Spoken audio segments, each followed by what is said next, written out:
안녕하세요. 오늘은 구약성서의 역사서 중 첫 번째 책, 여호수아서에 대해 깊이 탐구해 보겠습니다. 이 책은 단순히 고대 전쟁의 이야기가 아니라 하나님의 약속 성취와 인간의 순종이라는 중요한 신학적 메시지를 담고 있습니다. 여호수아와 함께 가나안 점령의 역사와 그 의미를 살펴보시죠. 일부 여호수아서에게요. 여호수아서의 제목은 이 책의 중심 인물인 여호수아의 이름에서 유래했습니다. 여호수아는 여호와는 구원이시다라는 뜻을 가진 이름으로 이스라엘 백성에게 중요한 의미를 가진 지도자입니다. 성경에서는 그의 이름이 여호수아, 호세아, 예수아 등으로 나타나는데요. 이처럼 다양한 이름으로 언급된 여호수아는 이스라엘 백성이 광야에서 가나안 땅으로 들어가는 과정에서 핵심적인 역할을 담당했습니다.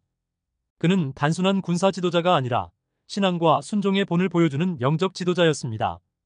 2부 여호수아서의 구조. 여호수아서는 크게 세 부분으로 나뉩니다. 1장에서 12장 가나안 땅의 점령.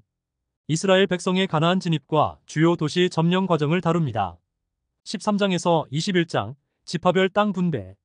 이스라엘 12지파에게 땅을 분배하는 과정과 도피성, 레위인의 성읍이 언급됩니다. 22장에서 24장 여호수아의 고별사. 여호수아는 마지막 고별사에서 백성들에게 하나님의 언약과 계명을 지키라고 당부합니다.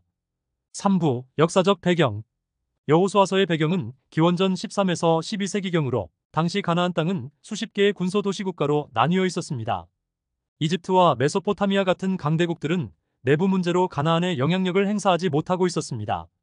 특히 아마르나 서신은 당시 이집트의 봉신들이 외적의 침입을 막기 위해 군사적 지원을 요청했으나 이집트가 응하지 못했던 상황을 보여줍니다. 이는 가나안 지역이 힘의 공백 상태였음을 시사합니다. 4부 주요 사건과 신학적 의미. 첫째, 여리고성 점령과 신앙의 승리. 여리고성 점령은 여호수아서에서 가장 상징적인 사건입니다. 이스라엘 백성은 칼이나 창이 아닌 하나님의 명령에 따라 성벽 주위를 돌며 순종과 믿음으로 승리했습니다.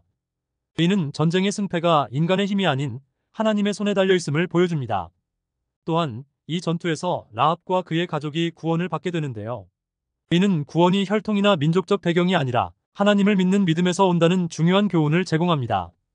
둘째, 아이성 전투와 아간의 죄.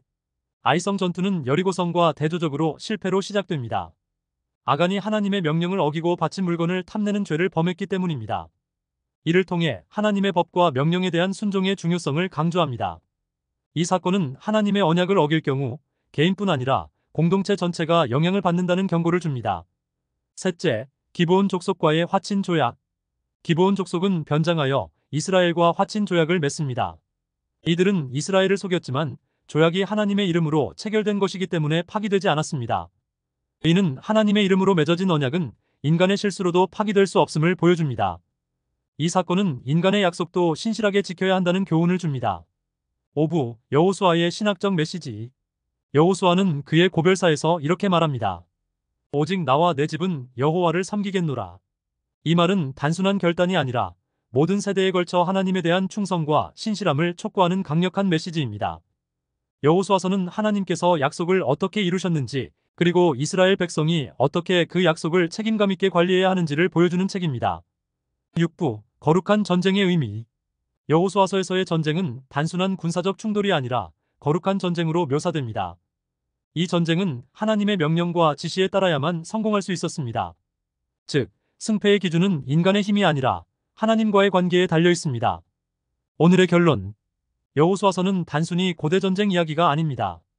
하나님의 약속이 이루어지는 과정에서 인간의 순종과 신뢰가 얼마나 중요한지를 보여줍니다.